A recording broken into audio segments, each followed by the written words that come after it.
Titosy toko faharoa. Ny asana mpiandry ataony tena mpanompo tsara ny filazantsara. Titosy toko faharoa ny andininy voalohany hatramin'ny 5:12. Fa ianao kosa dia mila zaza mendrika ny fampianarana tsy misy kilema.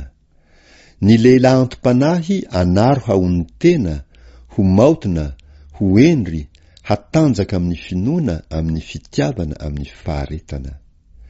Ny vehivavy antom-panahy koa anaro hitondra tena toy izay mendrika ny olona masina, tsy ho mpanendrikendrika, tsy ho andevoziny divay be, ho mpampianatra ny zavatra tsara, mba hampianarany ny vehivavy tanora fanahy ho tia ny vadiny, ho tia ny zanany, haony tena, ho madio toe-panahy, hiasa ao an-tranony, ho tsara fanahy, hanaiky ny vadiny, mba tsy hitenenana ratsy ny tenin'Andriamanitra.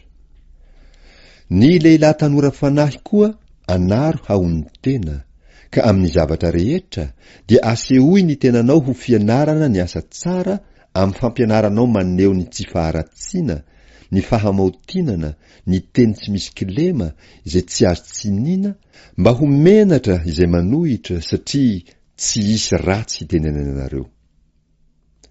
Ny mpanompo koa dia anaro hanaiky ny tompony ka hanao izay sitrapony amin'ny zavatra rehetra, fa tsy hamalivaly, tsy hangala tety, fa haneho izay toe-panahy mahatoky indrindra, mba hampahamendrika ny fampianaran'Andriamanitra mpamonjy antsika amin'ny zavatra rehetra.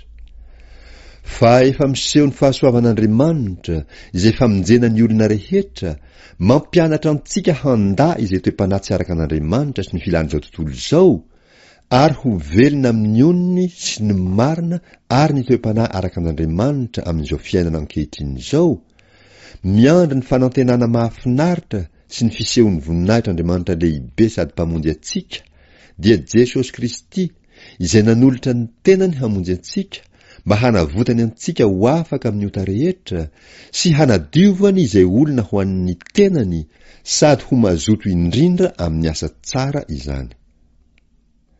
Zany no lazao sy ananaro ary andrarao amin'ny fahefana rehetra. Aza vela hisy anao tsinitsinina anao.